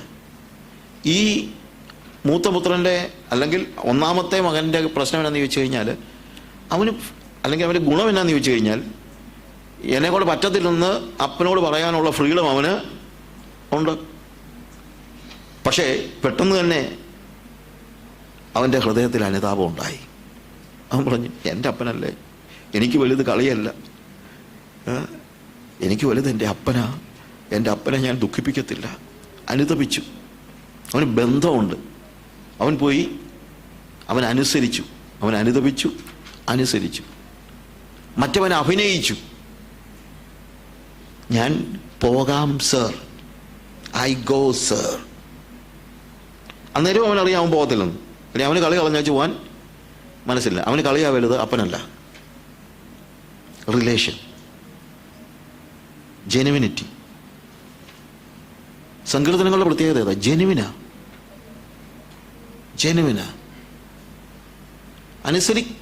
അനുസരിച്ച മകനാണ് നീതീകരിക്കപ്പെടുന്നത്. അല്ലാതെ അവനിലാണ് ദൈവപ്രസാദമുള്ളത്, അനുസരിക്കുന്നവന്. അതുകൊണ്ട് അനുസരണം അനിവാര്യമല്ല എന്ന് പറഞ്ഞാൽ വിശ്വസിക്കരുത്. അനുസരണം അനിവാര്യമാണ്. ദൈവപ്രസാദത്തിന് അനുസരണം അനിവാര്യമാണ്. That is there. അതിന് എനിക്ക് പങ്കുണ്ട്. അനുസരിക്കാന്ന് പറയുന്നത് അവനെടുത്ത തീരുമാനമാണ്. അപ്പൻ അവനെ തല്ലി ഓടിച്ചു വിട്ടതല്ല. It is his decision. അവനെടുത്ത തീരുമാനമാണ്. അവനും ചില കാര്യങ്ങൾ ചെയ്യാനുണ്ട്. അല്ലാതെ അപ്പൻ ചെയ്തോളൂ എന്ന് പറഞ്ഞിരുന്നിട്ടില്ല. We need to know that. ഇത് കർത്താവ് പറഞ്ഞ ഉപമയാണ്. He took a decision. അവൻ പിന്നത്തേതിൽ അനുതപിച്ചു, അവൻ അനുസരിച്ചു. അത് അവൻ്റെ ഭാഗത്ത് നിന്ന് അവൻ ചെയ്യുന്നതാണ്. ദൈവം അത് അംഗീകരിച്ചു. അല്ലെങ്കിൽ പിതാവ് അത് അംഗീകരിച്ചു. ഇവിടെ പറയുന്നത് നീ എൻ്റെ കർത്താവാകുന്നു. Who is Lord? ഞാൻ പറഞ്ഞല്ലോ, Lord is king. The Lord കർത്തൃത്വം നടത്തുന്നവനാണ് കർത്താവ്, അല്ലേ? അപ്പം കർത്താവേ എന്നൊരു വാക്ക് എൻ്റെ വായിൽ നിന്ന്, എൻ്റെ നാവിൽ നിന്ന് പുറപ്പെട്ടാൽ ജെനുവിനാണെങ്കിൽ എന്തായിരിക്കും? ഞാൻ പറയുകയാണ്, കർത്താവേ, you are my Lord, talk to me, you command, I am here to obey. ഞാൻ അനുസരിക്കാൻ തയ്യാറാണ്. Talk to me, decision is yours. തീരുമാനം നിന്റെയാ. അതാ കർത്താവെന്ന് പറഞ്ഞാൽ. അല്ലാതെ കർത്താവെന്ന് പറഞ്ഞിട്ട് എന്താ കാര്യം? അപ്പോൾ സഹോദരാന്ന് വിളിച്ചാൽ അത് ഹൃദയത്തിൽ നിന്ന് വായിൽ വരുന്നതായിരിക്കണം. കർത്താവെന്ന് വിളിച്ചാലും എവിടെ നിന്ന് വരുന്നതായിരിക്കണം? ഹൃദയത്തിൽ നിന്ന് വായിലേക്ക് വരുന്നതായിരിക്കണം. ഞാൻ പറയുന്നത് ഗ്രഹിക്കുന്നുണ്ടല്ലോ? ഞാൻ ഈ പറയുന്നത് ഗ്രഹിക്കുന്നുണ്ടല്ലോ എന്ന് പല പ്രാവശ്യം ചോദിക്കുന്നതിന് എന്നോട് ക്ഷമിക്കണം. എന്നാന്ന് ചോദിച്ചു കഴിഞ്ഞാൽ, ഈ ആഫ്രിക്കയിലെ ഈ പാവങ്ങളുടെ അടുത്തല്ലേ സംസാരിക്കുന്നത്. അപ്പം അവരോട് ഒരു 2 വാക്ക് പറഞ്ഞു കഴിയുമ്പോൾ ചോദിക്കും ഞാൻ, മനസ്സിലായല്ലോ? കാര്യം അവർക്ക് മനസ്സിലാക്കാനുള്ള കപ്പാസിറ്റി അത്രയൊക്കെ ഉള്ളൂ. അതുകൊണ്ടാണ് ഞാൻ അങ്ങ് ചോദിച്ചു പോകുന്നത്. നിങ്ങൾക്ക് ഒരു പക്ഷേ മനസ്സിലാകുമായിരിക്കും. പിന്നെ ഇവിടെ ചോദിച്ചാലും കുഴപ്പമൊന്നുള്ളതല്ല, എന്നാലും നിങ്ങൾക്ക് അരോചകമായിട്ട് തോന്നരുത്. പക്ഷേ ഇത് മനസ്സിലാക്കേണ്ട കാര്യമാണ്. ബുദ്ധി കൊണ്ട് മനസ്സിലാക്കിയാൽ മാത്രം പോരാ. ഞാൻ പറയുന്ന ഭാഷ മനസ്സിലാക്കാത്തത് കൊണ്ടോ ശൈലി മനസ്സിലാക്കാത്തത് കൊണ്ടൊന്നും അല്ല ഞാൻ പറഞ്ഞത്. നമ്മൾ നമ്മളോട് തന്നെ ചോദിക്കണം, ഞാൻ എത്രത്തോളം ജെനുവിനാണ്? എൻ്റെ വാക്കുകൾ എത്രത്തോളം ജെനുവിനാണ്? ഹൃദയം നിറഞ്ഞു കവിയുന്നത് തന്നെയാണോ വായി സംസാരിക്കുന്നത്? ഞാൻ ബ്രദറെ എന്ന് വിളിക്കുമ്പോൾ ശരിക്കും ബ്രദറാണ്? കർത്താവേ എന്ന് ഞാൻ വിളിക്കുമ്പോൾ കിടക്കുന്നത് അപ്പൊ ചെയ്യുന്നത് പ്രധാനമാണോ? നിങ്ങൾ കർത്താവിൻ്റെ വാക്ക് കേൾക്ക്. ചെയ്യുന്നത് പ്രധാനമാണോ? പറ, ആണോ? ആണല്ലോ. പ്രവൃത്തിക്കകത്ത് കാര്യമുണ്ടോ? ഉണ്ട്. കാര്യം പ്രവൃത്തിയാണ് തെളിയിക്കുന്നത് റിലേഷൻ. എൻ്റെ ഭാര്യ എന്നോട് തേനൂറും വാക്കുകളെല്ലാം ഉരുവിട്ട്, oh I love you so much my dear darling, അങ്ങനെയൊന്നും ഞങ്ങളുടെ വീട്ടിൽ അങ്ങനത്തെ ഭാഷയൊന്നുമില്ല. ഞാൻ പറഞ്ഞതെന്ന് ചോദിച്ചു കഴിഞ്ഞാൽ എന്നെല്ലാം പറഞ്ഞിട്ട് എനിക്ക് തുള്ളി വെള്ളം തരത്തില്ലെങ്കിൽ എന്തോ കാര്യം?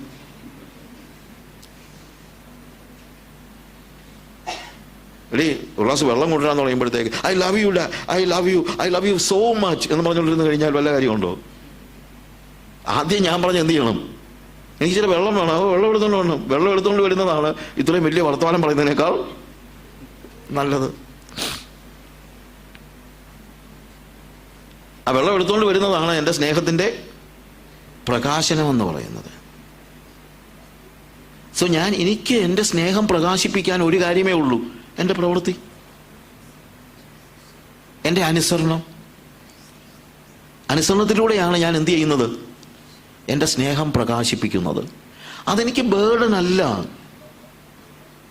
അതെനിക്കൊരു എന്തുവാ kind of what you say, oh ഞാൻ എൻ്റെ ഭാര്യ പറയും ഇങ്ങനെ കെട്ടിയും പോയി ഇനിയും വെള്ളം എടുത്തു കൊടുക്കണം, എന്തൊക്കെ ചെയ്താൽ പറ്റും എന്നൊന്നും ചിന്തിച്ചൊന്നും അല്ല അവൾ വെള്ളം എടുത്തുകൊണ്ട് തരുന്നത്. ആണോ? അവളൊന്ന് ചോദിക്കാൻ നോക്കിയിരിക്കുക. Why? Because she loves me.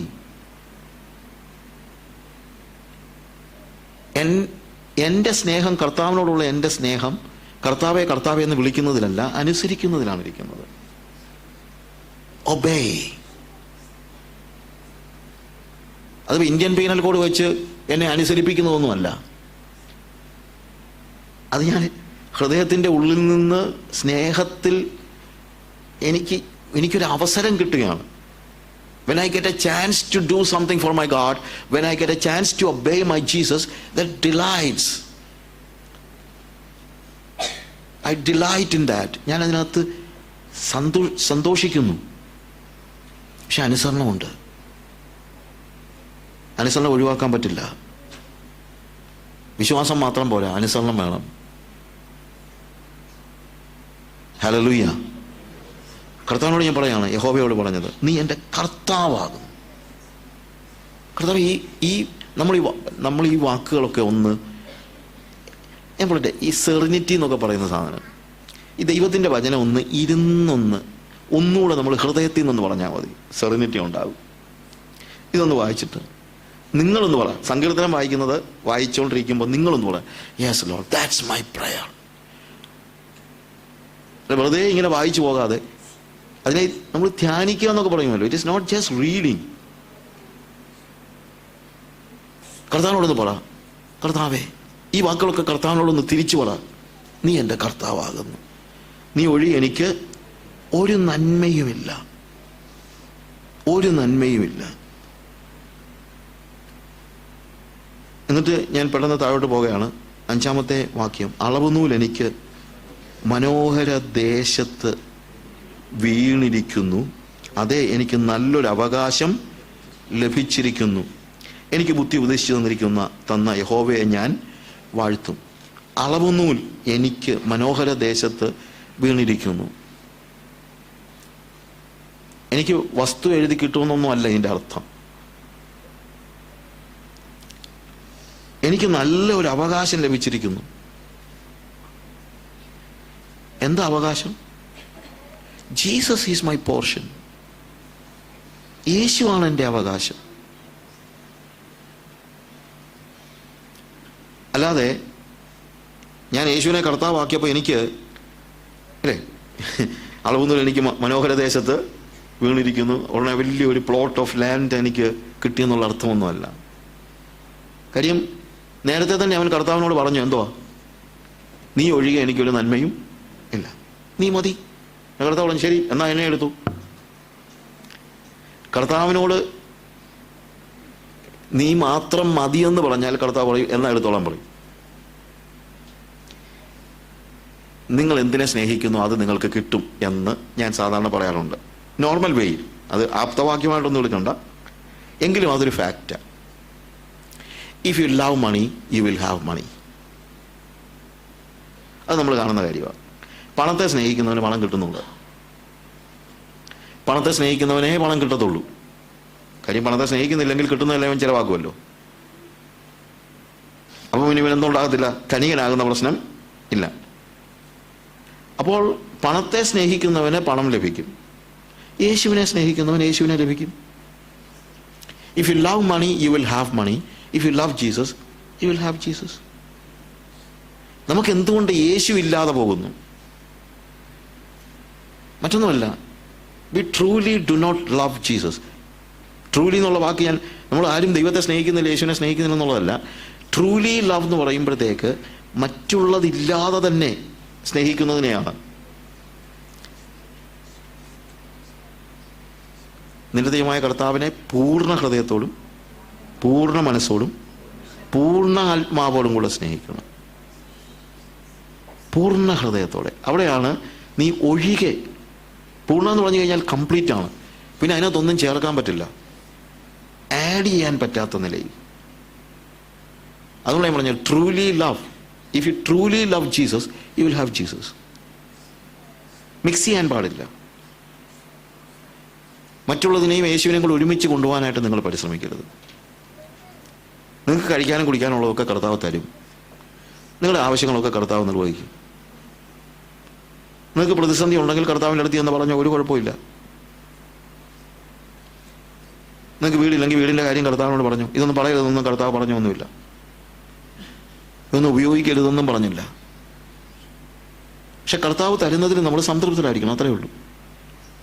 ഒരു പ്രോസ്പെരിറ്റി പ്രീച്ചർ ഒരു ദിവസം എന്നോട് പറഞ്ഞു, ഇങ്ങനെ സംസാരിച്ചു കൊടുത്ത് പറഞ്ഞു, ഫ്രണ്ട്സാണ് സാജു, ഞങ്ങളൊക്കെ പ്രോസ്പെരിറ്റി പ്രീച്ചേഴ്സാണ്, പക്ഷെ നിങ്ങളൊക്കെ പോവർട്ടി പ്രീച്ചേഴ്സാണ്. ഞാൻ പറഞ്ഞു, എൻ്റെ പൊന്നു പാസ്റ്റർ, ഞാൻ പോവർട്ടി പ്രീച്ചറൊന്നുമല്ല, എനിക്ക് ആരും പട്ടിണി കിടക്കുന്നതൊന്നും ഇഷ്ടമൊന്നുമല്ല. ആർക്കാ ഇത്ര ഇഷ്ടം? തല്ലുകൊള്ളുന്ന ആർക്കാ ഇഷ്ടം? പല്ലുവേദന വരുന്നത് പോലും ഇഷ്ടമല്ല. പിന്നല്ലേ നല്ലൊരു പല്ലുവേദന വന്നു കഴിഞ്ഞാൽ നമ്മൾ കർത്താവിനോടെയും കർത്താവെ മറ്റെന്തോ വന്നാലും കുഴപ്പമില്ല, പല്ലുവേദന മാത്രം. അപ്പം എനിക്ക് എന്നും വേദനയും കഷ്ടതയും അതൊന്നും എൻ്റെ ഡ്രീമൊന്നുമല്ല. ഞാൻ പറഞ്ഞത് മനസ്സിലാക്കണം. ഞാൻ പോവർട്ടി പ്രസംഗിക്കുന്ന ആളല്ല. ഞാൻ പറഞ്ഞ് I M not preaching poverty, I M not preaching prosperity. ഞാൻ സമൃദ്ധിയുമല്ല പ്രസംഗിക്കുന്നത്, ഞാൻ ദാരിദ്ര്യവുമല്ല പ്രസംഗിക്കുന്നത്, ഞാൻ സംതൃപ്തിയാണ് പ്രസംഗിക്കുന്നത്. ദൈവം എന്നെ സമൃദ്ധി പ്രസംഗിക്കാനല്ല വിളിച്ചത്, എന്നെ സംതൃപ്തി പ്രസംഗിക്കാനാണ് വിളിച്ചത്. I'm satisfied with what I have. I'm content with what I have. അതാണ് വേദപുസ്തകത്തിൻ്റെ തത്വം. പൗലോസ് തിമോഥെയോസിന് ലേഖനം എഴുതുമ്പോൾ പറയാണ്, religion or godliness with contentment is of great value. അലംഭാവത്തോടു കൂടിയ ഭക്തി എന്നാണ് മലയാളത്തിൽ പറഞ്ഞിരിക്കുന്നത്. പക്ഷേ അലംഭാവം എന്നുള്ള വാക്കല്ല കറക്റ്റ്. നമുക്ക് ഈ അലംഭാവത്തിന് വേറൊരു അർത്ഥമുണ്ട്, അലംഭാവി എന്നൊക്കെ പറയും. പക്ഷേ സംതൃപ്തി എന്നാണ്, കണ്ടന്റ്മെന്റ്. സംതൃപ്തിയോടുകൂടിയ ഭക്തി വളരെ ആദായമാണ്. ചിലർ ഭക്തി ആദായ സൂത്രമെന്ന് ചിന്തിക്കുന്നു. സൂത്രമല്ല ഞാൻ പറഞ്ഞത്.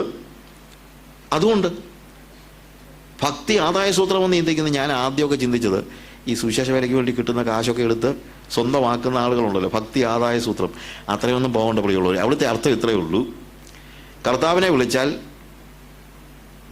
ആദായം ഉണ്ടാകുമെന്ന് ചിന്തിച്ച് വിളിക്കുന്നവൻ, അത്രയേ ഉള്ളൂ അവിടുത്തെ അർത്ഥം. ചിലർ ഭക്തി ആദായമുണ്ടാക്കാൻ പറ്റുന്ന ഒരു മാർഗമാണെന്ന് ചിന്തിക്കുന്നു. പ്രാർത്ഥിച്ചാൽ നിനക്കെല്ലാം കിട്ടുമെന്ന് വിശ്വസിക്കുന്നു ചിലർ. അതാണ് ആദായ സൂത്രം എന്ന് ചിന്തിക്കുന്നു. കറക്റ്റ് അവിടുത്തെ മീനിങ് അതാണ്. അതായത് ചിലരുടെ ചിന്ത എന്താ, പ്രാർത്ഥിച്ചാൽ എല്ലാം നിനക്ക് കിട്ടും, പ്രാർത്ഥിച്ചാൽ നീ വലിയ ധനികനാകും, പ്രാർത്ഥിച്ചാൽ നീ വലിയ അവസ്ഥകളിലൊക്കെ വരും, നിന്റെ അവസ്ഥ മാറും.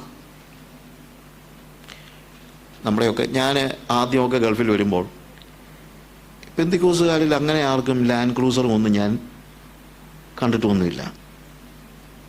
ലാൻഡ് ക്രൂസർ അന്നൊക്കെ ഇവിടെ അറബികളാണ് ഉപയോഗിച്ചുകൊണ്ടിരുന്നത്. ഒത്തിരി വർഷങ്ങൾക്ക് മുമ്പത്തെ കാര്യം ഞാൻ പറയുന്നത്. ഇന്നിപ്പോൾ നമുക്ക് മിക്കവാറും ഒത്തിരി പേർക്ക് എന്നുള്ളത് ലാൻഡ് ക്രൂസറുണ്ട്. നമ്മുടെ അവസ്ഥ മാറി. പക്ഷെ ഞാൻ ചോദിച്ചോട്ടെ, പെന്തിക്കോസുകാർക്ക് മാത്രമേ ലാൻഡ് ക്രൂസറുള്ളൂ? അത്രേ ഉള്ളൂ? എടാ, ഇവിടുത്തെ മുസ്ലിങ്ങൾക്കും ഹിന്ദുക്കൾക്കും എല്ലാവർക്കും എന്തുണ്ട്? അവരുടെ എല്ലാ അവസ്ഥ മാറിയെന്നേ. ഞാൻ പറഞ്ഞത് മനസ്സിലാക്കണം. ഈ അവസ്ഥ മാറി എന്നൊക്കെ പറഞ്ഞു കഴിഞ്ഞാൽ എല്ലാവരുടെയും അവസ്ഥ മാറുന്ന കൂട്ടത്തിൽ നമ്മുടെ അവസ്ഥയും മാറി, അത്രയൊക്കെ ഉള്ളൂ. അല്ലാതെ വേറെ വലിയ കാര്യമൊന്നും പറയാനൊന്നുമില്ല. ഈ അവസ്ഥ മാറി എന്നും പറഞ്ഞുകൊണ്ട് വലിയ വലിയ കാര്യങ്ങൾ, അതിനല്ലല്ലോ നമ്മൾ കർത്താവിനെ അന്വേഷിച്ചത്. കർത്താവ് നമ്മളോട് കാണിച്ച കാരുണ്യം, അത്രയേ ഉള്ളൂ. അതിനല്ല നമ്മൾ കർത്താവിൻ്റെ പിന്നാലെ പോയത്. അതിൻ്റെ ആ കാര്യത്തിന് വേണ്ടി കർത്താവിൻ്റെ പിന്നാലെ പോയാൽ ചിലപ്പോൾ അത് കിട്ടിയെന്നും ഇരിക്കും. 17-ാം സങ്കീർത്തനത്തിൽ വാക്യമുണ്ട്, തൃക്കൈ കൊണ്ട് നീ ലൗകിക പുരുഷന്മാരുടെ വശത്ത് തന്നെ വിളിവിക്കണമേ എന്ന് പറയുന്ന ഭാഗം. പക്ഷെ അവിടെ എഴുതിയിരിക്കുന്നത്, men of this world whose only concern in earthly gain and you have filled them with your treasures. അവരുടെ കൺസേൺ മുഴുവൻ ഭൂമിയിലെ കാര്യങ്ങളായിരുന്നു. അതുകൊണ്ട് നീ എന്ത് ചെയ്തു? നിന്റെ സമ്പത്ത് കൊണ്ട് അവരുടെ വയറ് നിറച്ചു. ആൻഡ് ദെയർ ചിൽഡ്രൻ ആൻഡ്, അവർക്ക് പുത്രസമ്പത്ത് ധാരാളം ഉണ്ടെന്നാണ് മലയാളത്തിൽ എഴുതിയിരിക്കുന്നത്. And their children and grand children are rich and prosperous. അവരുടെ മക്കളും കൊച്ചുമക്കളും എല്ലാം റിച്ച് ആൻഡ് പ്രോസ്പെറസ് ആണ്. നീ അവരുടെ, ആര് കൊടുത്തതാ? നീ കൊടുത്തതാ. എന്തുകൊണ്ട് കൊടുത്തു? കാര്യം അവർക്ക് അതായിരുന്നു വേണ്ടത്. They are only concern in earthly gain. Earthly gain മാത്രം ആഗ്രഹിച്ച് വന്നവർക്ക് എർത്ത്ലി ഗെയിൻ കിട്ടി. അതും തരും കർത്താവ്. നീ ചോദിച്ചാൽ കർത്താവ് തരും.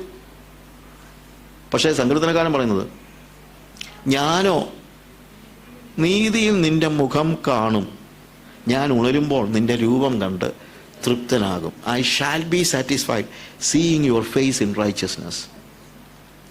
ഞാൻ സംതൃപ്തനായിക്കോളാം, എനിക്ക് നിന്റെ മുഖം കണ്ടാൽ മതി. എനിക്ക് അവരുടെ വലിയ സമ്പത്തും കാര്യങ്ങളും ഒന്നും ഞാൻ കൊതിക്കുന്നില്ല കർത്താവേ, എനിക്ക് നിന്റെ മുഖം കണ്ടാൽ മതി. കാര്യം അതാ അവൻ പ്രാർത്ഥിച്ചത്. അവൻ കർത്താവിൻ്റെ മുഖം കാണാൻ പ്രാർത്ഥിച്ചു, അവനത് കിട്ടി. മറ്റവൻ റിച്ച് ആൻഡ് പ്രോസ്പെറസ് ആകാൻ പ്രാർത്ഥിച്ചു, അവനതും കിട്ടി. സങ്കീർത്തനക്കാരനോട് പറയാണ്, എനിക്ക് നീ ഒഴികെ ഒരു നന്മയുമില്ല, ഞാൻ നിന്നെ എൻ്റെ കർത്താവാക്കിയിരിക്കുന്നു. അളവുനൂൽ എനിക്ക് മനോഹരദേശത്ത് വീണ്ടിരിക്കുന്നു, അതേ എനിക്ക് നല്ലൊരു അവകാശം ലഭിച്ചിരിക്കുന്നു. എനിക്ക് ബുദ്ധി ഉപദേശിച്ചു തന്ന യഹോവയെ ഞാൻ വാഴ്ത്തും. അപ്പൊ യഹോവയാണ് അവൻ്റെ കണ്ണിൻ്റെ മുമ്പിൽ യഹോവ മാത്രമേ ഉള്ളൂ. അവൻ്റെ അവകാശം അതാണ്. അവനാണ് എൻ്റെ ഓഹരി. നമ്മൾ പാട്ടൊക്കെ പാടും, നീയാണ് എൻ്റെ ഓഹരി എന്നുള്ള പാട്ടും എല്ലാം പാടും. പക്ഷെ നമ്മുടെ ഇൻഹെറിറ്റൻസ് കർത്താവ് മാത്രമായിരിക്കണം. ഞാൻ പറഞ്ഞല്ലോ, genuinity. When you speak something. ഇതൊക്കെ സങ്കീർത്തന എഴുത്തിൽ നിങ്ങൾ ഇരുന്നൊന്ന് വായിര്.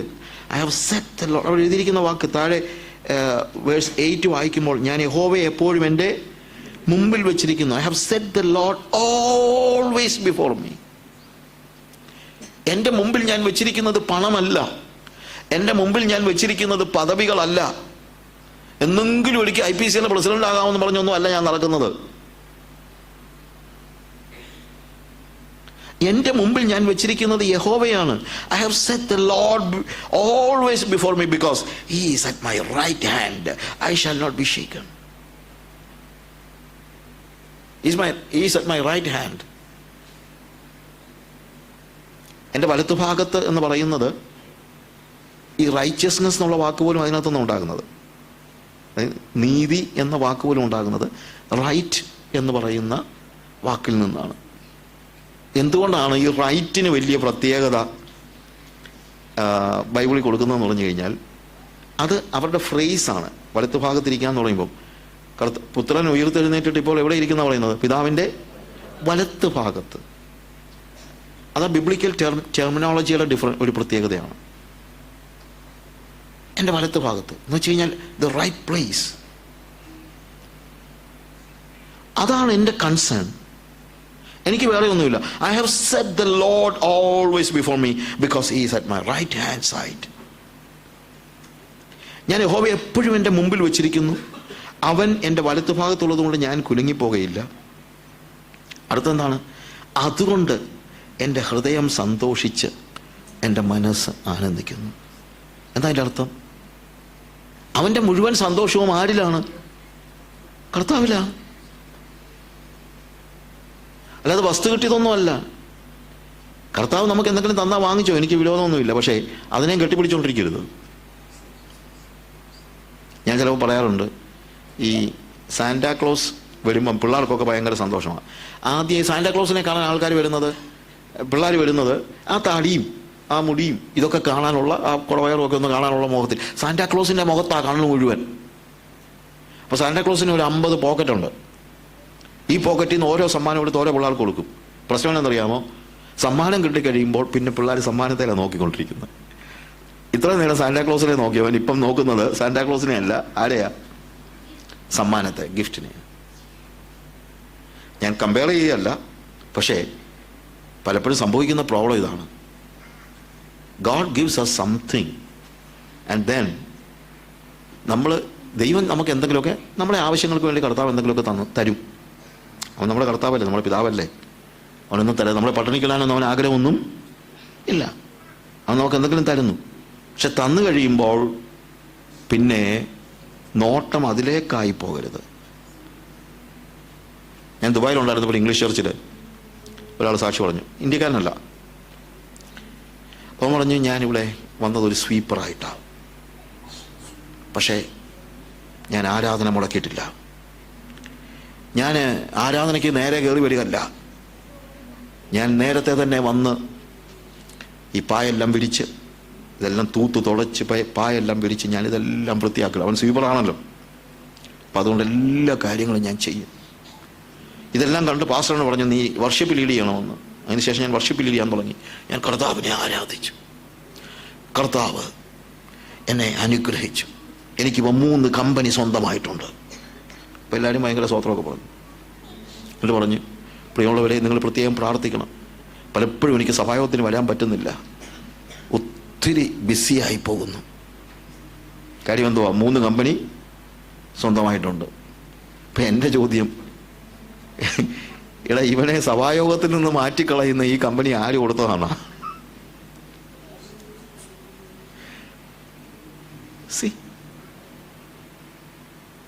ഞാൻ എൻ്റെ വാക്കുകളെ അവസാനിപ്പിക്കുകയാണ്. അവിടെ എൻ്റെ ഹൃദയം സന്തോഷിച്ച് എൻ്റെ മനസ്സ് ആനന്ദിക്കുന്നു. എൻ്റെ ജഡവും നിർഭയമായി വസിക്കും. എനിക്ക് പേടിയൊന്നുമില്ല. 11ാമത്തെ വാക്യത്തിൽ ജീവൻ്റെ വഴി നീ എനിക്ക് കാണിച്ചു തരും. അതിനിടയ്ക്ക് പ്രോഫസിയൊക്കെ ഉണ്ട്, അതൊക്കെ നമുക്കറിയാം. ഞാൻ അതിനെക്കുറിച്ചൊന്നും പറയുന്നില്ല.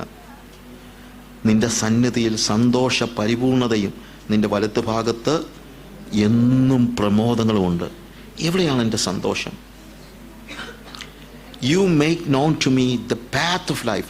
ജീവൻ്റെ വഴി നീ എനിക്ക് കാണിച്ചു തരും. ജീവൻ്റെ വഴി സമ്പത്തല്ല, ജീവന്റെ വഴി കർത്താവാ. He said, I am the way. ജീവന്റെ വഴിയെ നീ എനിക്ക് കാണിച്ചു തരും. നിന്റെ സന്നി, in your presence there is fullness of joy. ആ വാക്ക് എനിക്ക് വേദത്തിലെ ഓരോ ചെറിയ വാക്കുകളും എന്തൊരു മീനിങ് ഫുള്ളാണ്. In your presence there is joy എന്ന് മാത്രമല്ല എഴുതിയിരിക്കുന്നത്, there is fullness of joy. സന്തോഷത്തിൻ്റെ പരിപൂർണത എന്ന് വെച്ച് കഴിഞ്ഞാൽ ഇതിനപ്പുറത്തൊരു സന്തോഷം ലോകത്തിൽ വേറെ ഇല്ല. അവൻ്റെ സന്നിധിയുടെ സന്തോഷം വേറെ എങ്ങുമില്ല. And at your right hand are pleasures for ever. നിന്റെ വലത്ത് ഭാഗത്ത് എന്നും പ്രമോദങ്ങളുമുണ്ട്.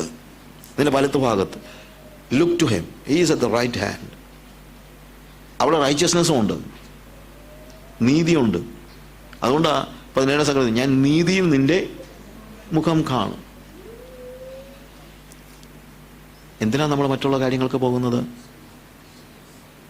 ഈ സങ്കീർത്തനം നിങ്ങൾ വീട്ടിൽ പോയിട്ട് ഒന്ന് ധ്യാനിക്കുക, ഒന്നുകൂടെ ഒന്ന് വായിക്കുക, എന്നിട്ട് ഒന്നുകൂടി ഇരുത്തി ഒന്ന് വായിച്ചിട്ട് ഇതിലെ വാക്കുകൾ കർത്താവിനോടൊന്ന് പറ. ദൈവമായ കർത്താവ് നിങ്ങളെ അനുഗ്രഹിക്കുമാറാകട്ടെ.